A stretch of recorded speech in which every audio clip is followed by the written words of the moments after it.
So we have with us now Sarabsri, who would be taking us through the next micro-experiential activity. She is an instructor with UCLA Mindfulness Awareness Research Center. Over to you, Sarabsri. Hi, everyone. So my name is Sarabsri. I teach mindfulness, communication, and compassion-based courses. And I studied mindfulness for 2 years at UCLA's Mindful Awareness Research Center. And I also teach UCLA Signature Mindful Awareness course in South Asia. So the practice that I'm going to do today is called RAIN. And I hope you all enjoy it. I was planning to bring my umbrella, but it started raining and my son has stolen the umbrella. So mommy woes.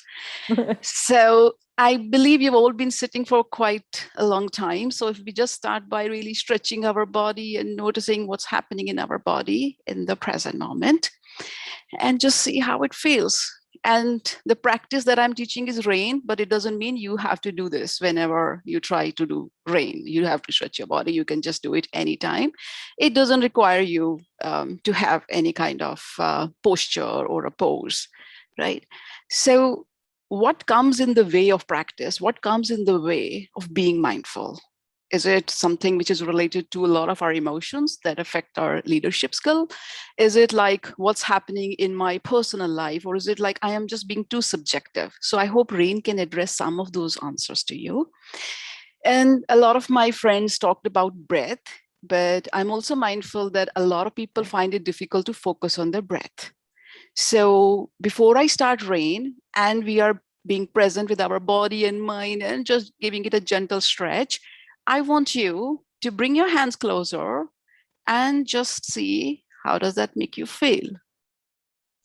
You can also tap your feet gently on the ground and notice how does that feel.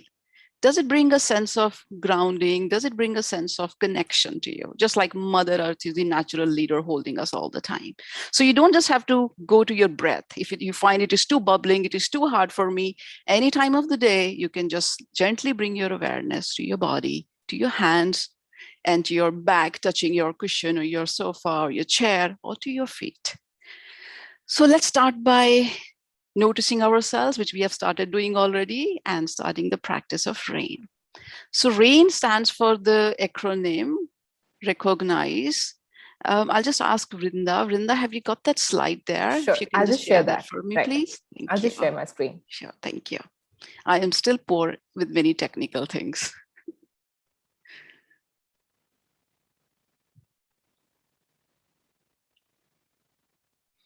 And since we already know that mind-body relationship is very bidirectional, whatever influences our mind also influences our body. So any time of the day, when you think you want to try being mindful, just bring your presence to your body. Notice what is happening here.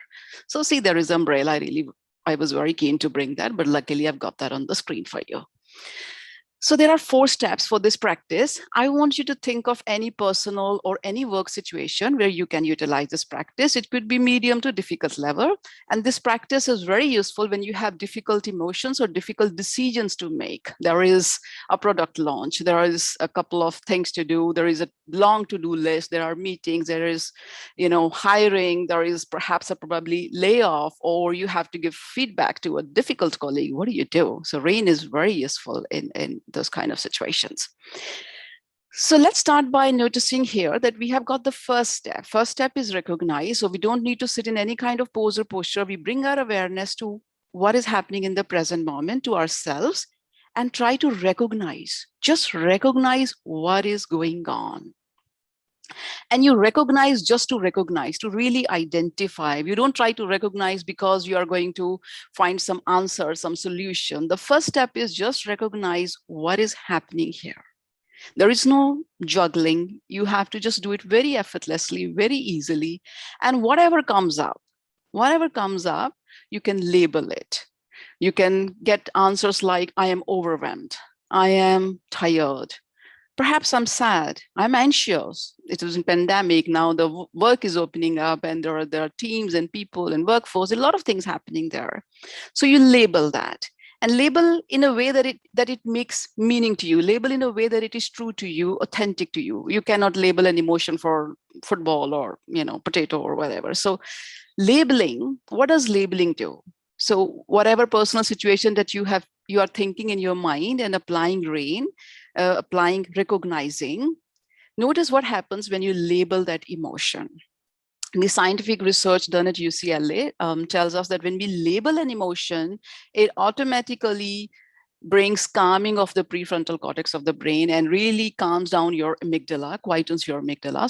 So you recognize what is happening. And that's a very, very important step, so that you don't take any kind of decision which is based on your personal emotion. So you are able to be conflict free and you're able to be empathetic and open. So recognize what's happening. And once you have recognized and labeled that emotion, and remember, we are not solving, we are not finding an answer. The first step, just recognizing. And in the second step, take a deep breath. And now you have a personal situation where you're applying rain. You have recognized your emotion. You have labeled your emotion. In the second step, accept what is happening. If we invite a sense of acceptance, and it is very hard because you often want to blame somebody. This person must be responsible. That person must have been the reason why this is happening. And so it becomes very difficult, and we do get clouded. So that's where we bring our umbrella of acceptance. But that also doesn't mean I have to accept each and everything, even if things go wrong. Acceptance, there are other steps which are going to help us open up and take the final decision that we want to take. So when we pay attention to our emotions and accept the emotions, what happens there really? We build a sense of comfort. We build a sense of ease with ourselves that, okay, I accept, I label, this is what's happening. And what if this is a difficult emotion? It's a kind of like a yucky emotion and you feel like, oh my God, it's hard for me to accept it now. Oh my God, what's happening? Is this the kind of the emotion I'm having? What can we do then? Then accept that I'm having difficulty in accepting the emotion. Because not accepting itself has become an emotion, and emotion is just that energy in motion. So accepting whatever is coming up for you. So you can take another deep breath. Notice how we started applying rain to a particular situation, recognizing, accepting, and then we come to the third step. The third step is investigate. A very core skill of leadership is to look at things with interest, with genuine curiosity, and then investigate with a calmness where you can be totally empathetic and compassionate, use your senses in a manner that it doesn't affect or cloud the decisions that you're going to make. So we slowly investigate what's happening there, what I just accepted. But that doesn't mean we are going to go into the story making when we are accepting. The scientists have discovered there are two modes of self-referencing. So one is the narrative self and the other is experiential self. So do we want to get caught in the entire story making around the emotion? Or do we want to go into the physiology? How the emotion is playing in my body? Yes, that's exactly what we're going to do in investigate part. We're going to notice the emotion in our body. Not elsewhere, not into the story making and then finding solutions. So we have recognized, we have accepted, and then we are investigating with a genuine interest and curiosity. And remember, we do not have to think like, oh, I know this emotion, this comes from my childhood. Oh, I know this emotion, this will come again in future. That is the work of psychotherapy. This is not the time for you to apply psychotherapy, but it could be therapeutic in psychotherapy sessions. But here we are trying to find out something else. We're trying to find, can I respond to my workforce? Can I respond to a particular situation which I'm caught in an objective manner, in a regulated manner? So that's why I'm applying rain. So I investigate and I notice what's happening. Notice what's happening in the body when you try to investigate the emotion. For example, a few minutes before I started the session, I was feeling this heat on my cheeks. Oh, and I applied rain. I recognized the emotion. So I'm going online. So there is some kind of this sense of, oh, how is it going to be? And then I accepted and I investigated. And in investigation, I noticed where on my face or my body, I noticed this. You can notice what's happening in your stomach, in your chest, in your breath. You can notice, is there any kind of tingling, warmth, coolness, clenching, your face, your jaws, some kind of tightening. What's really happening? Whatever is true for you, that is your answer. You're not trying to bring some another answer to it. You're just looking at it as it presents itself. So we investigate with compassion, with awareness, and then we have got some kind of answer. And then we take another deep breath and go to the next step. The next step is non-identification. How do I create some kind of a space between stimulus and response? So I am able to give some response, really, not really react to the situation. How do I work in such a way? How do I present myself to the situation in such a way that I do not get carried over and I build my metacognitive awareness? A lot of other speakers talked about it. It's like reperceiving something, a disentanglement or disidentifying. That's exactly what non-identifying is. So not taking your emotion too personally. The emotion is there, but you're not taking it too personally. It's about me, me, me, me. So you look at the emotion. This is the emotion, not my emotion. And then what can I do? How do I now look at my workforce? How do I look at the situation? That's where you invite nurturing of the whole.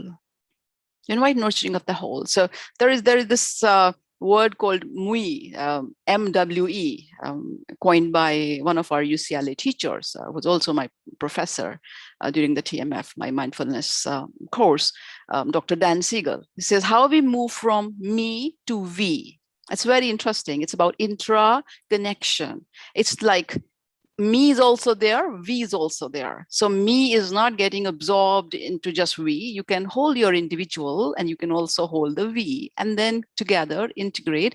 That's where the whole people leadership comes in. So notice what comes up for you when you non-identify and when you look at nurturing and when you find out how is it that I can respond to the situation now? What kind of creativity it brings to your mind? How do you feel now? Do you feel like I can respond to this in a different way? But non-identifying also doesn't mean you have to act in a robotic way and you're always happy. I non-identify, yeah, and I am robotic and I can always be great. That's not what non-identifying is really. It's like, so we do not get deluged. So we have some umbrella. We don't let the waters come and wash us over. There is some level of space that we can create. We can slow down, and then we can take the decision, or we can respond to the situation in a more calmer, in a more objective way, which settles for all, which helps all. So you can offer self-compassion to yourself for whatever the practice has brought when you non-identify, and then whatever insights, awareness, information you notice, you can take it from there. So it's not like the practice teaches you to do something really. You are only going to decide, but you are going to notice things in recognition, acceptance, investigation, and non-identification, and see what it brings for you. It all brings from you to we, from me to we. So mui. So that's the practice from me. So I hope you try this practice. I hope you get to enjoy this practice of RAIN and apply it in your personal situations and see how that helps you. Thank you very much for this opportunity. Thank you, Vrinda. Thank you, Sapan. Thank you, everyone.